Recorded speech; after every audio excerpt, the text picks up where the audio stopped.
warahmatullahi wabarakatuh. Perkenalkan saya Elsandri Shivana Tiara Fadila dari kelas 11-6. Pada kesempatan kali ini saya akan menjelaskan tentang nabza. Adapun yang akan saya jelaskan yang pertama adalah pengertian, yang kedua jenis-jenis nabza, yang ketiga gejala dari penyalahgunaan nabza, yang keempat efek dari penyalahgunaan nabza, yang kelima pengobatan dari penyalahgunaan nabza, dan yang terakhir atau yang keenam yaitu pencegahan penyalahgunaan nabza. Selamat menyaksikan. Yang pertama adalah pengertian dari nabza. Apa itu nabza? Nabza merupakan singkatan dari narkotika, psikotropika, dan bahan adiktif lainnya, baik zat alami ataupun sintesis.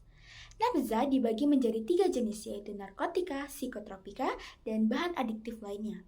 Ketiga istilah tersebut mengacu pada kelompok senyawa yang dapat menyebabkan kecanduan. Selanjutnya adalah jenis-jenis dari nabza. Yang pertama adalah narkotika. Narkotika adalah zat atau obat, baik yang bersifat alamiah, sintesis, maupun semi-sintesis yang dapat menimbulkan efek penurunan kesadaran, halusinasi, serta daya rangsang. Adapun menurut Undang-Undang Narkotika Pasal 1 Ayat 1 yang menyebutkan bahwa narkotika merupakan zat buatan ataupun tanaman yang memberikan efek halusinasi, menurunnya kesadaran, serta menyebabkan kecanduan. Adapun contoh dari narkotika, yang pertama ada opiat seperti heroin dan morfin, lalu yang kedua ada opioid sintesis seperti metadon, dan yang ketiga ada kanabis seperti ganja. Selanjutnya yang kedua yaitu adalah psikotropika. Psikotropika adalah jenis obat yang bekerja dengan cara mempengaruhi dan merangsang sistem saraf otak untuk mengubah persepsi, pikiran, kesadaran, suasana hati, dan perilaku seseorang.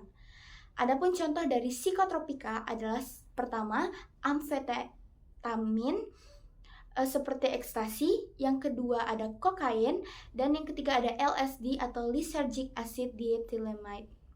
Dan yang ketiga itu adalah zat adiktif. Zat adiktif adalah obat serta bahan-bahan aktif yang apabila dikonsumsi oleh organisme hidup itu dapat menyebabkan kerja biologi serta dapat menimbulkan ketergantungan yang sulit dihentikan dan berefek ingin menggunakannya secara terus-menerus. Adapun contoh dari zat adiktif, yang pertama ada nikotin seperti rokok, lalu yang kedua ada alkohol, dan yang ketiga ada kafein. Selanjutnya itu gejala dari penyalahgunaan nabza. Yang pertama itu adalah gejala fisik yang dapat ditandai dengan penurunan atau peningkatan berat badan secara drastis, mata merah dan pupil mata melebar atau mengecil, insomnia atau kantuk berlebihan, serta tremor. Lalu gejala yang kedua itu adalah gejala psikologis, seperti perubahan mood secara ekstrim, rasa curiga yang berlebihan, kehilangan motivasi dan minat pada aktivitas sebelumnya, halusinasi visual dan auditori, serta gangguan kecemasan atau serangan panik. Gejala yang ketiga yaitu gejala sosial yang dapat ditandai dengan penurunan prestasi di sekolah atau pekerjaan, mengisolasi diri dari keluarga atau teman, kesulitan keuangan akibat biaya penggunaan narkoba, konflik dalam hubungan keluarga dan sosial, serta keterlibatan dalam aktivitas ilegal seperti pencurian atau jual beli narkoba. Sedangkan yang keempat, gejala perilaku, seperti dapat ditandai seperti perilaku agresif, kebiasaan berbohong, mencuri ataupun memanipulasi, menghindari tanggung jawab, sering bolos atau absen, serta pola hidup yang berantakan, termasuk jam tidur dan makan yang tidak teratur. Selanjutnya adalah efek dari penyalahgunaan nabza. Yang pertama adalah gangguan otak yang dapat mengganggu fungsi kognitif, merusak sel-sel otak, serta dapat meningkatkan risiko dari demensia. Yang kedua adalah gangguan mental yang dapat menyebabkan depresi, kecemasan, halusinasi, psikosis, serta gangguan bipolar. Yang ketiga adalah kerusakan organ dalam yang seperti hati, ginjal, jantung, dan paru-paru.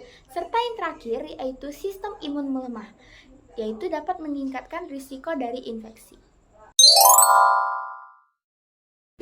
Selanjutnya adalah pengobatan yang dapat dilakukan terhadap penyalahgunaan nafsa, yang dimana ini bertujuan untuk membantu individu yang mengalami ketergantungan atau penyalahgunaan agar bisa pulih dan menjalani hidup tanpa ketergantungan pada zat-zat tersebut. Adapun pengobatan yang biasanya dilakukan itu mencakup beberapa hal. Yang pertama itu adalah detoksifikasi atau detox, yang dimana proses untuk membersihkan tubuh dari zat-zat adiktif yang masih ada dalam sistem tubuh. Yang kedua itu adalah terapi psikososial yang terdiri dari konseling individu, terapi kelompok, dan juga terapi keluarga. Selanjutnya yang ketiga yaitu adalah pengobatan medis, yang dimana ini menggunakan beberapa obat yang dapat digunakan untuk mengurangi gejala ketergantungan, mengatasi keinginan kuat untuk memakai nafza. Gitu. Contohnya adalah obat-obatan pengganti seperti metadon untuk ketergantungan opiat. Lalu ada obat-obatan yang dapat mengurangi kecemasan atau depresi. Cara yang keempat itu adalah program pemulihan jangka panjang, yang dimana setelah memasuki fase awal pengobatan, pasien mungkin akan memerlukan program rehabilitasi jangka panjang, seperti pemulihan berbasis komunitas atau pusat rehabilitasi yang menawarkan dukungan berkelanjutan. Lalu cara yang terakhir itu adalah pendidikan dan pencegahan, yang dimana ini dapat diberikan informasi kepada para generasi zaman sekarang tentang bahaya penyalahgunaan nafza dan mengajarkan keterampilan untuk mengatasi stres, tekanan sosial atau emosi negatif tanpa bergantung pada zat berbahaya. Selanjutnya adalah pencegahan penyalahgunaan nafza. Pencegahan yang dilakukan terdiri dari dua cara. Yang pertama adalah pencegahan secara preventif. Bentuk kegiatan yang dapat dilakukan dalam pencegahan secara preventif ini adalah yang pertama, kampanye anti penyalahgunaan narkoba. Lalu yang kedua, penyuluhan seluk-beluk narkoba. Yang ketiga, pendidikan dan pelatihan kelompok sebaya. Yang keempat adalah upaya mengawasi dan mengendalikan produksi dan upaya distribusi narkoba di masyarakat. Pencegahan yang kedua adalah secara kuratif.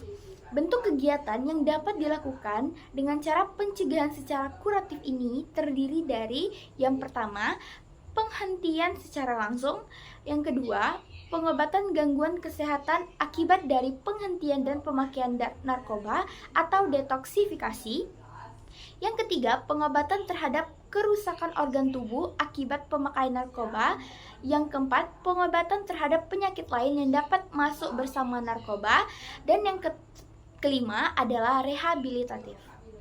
Ingat, memakai narkoba sama saja menyerahkan masa depanmu.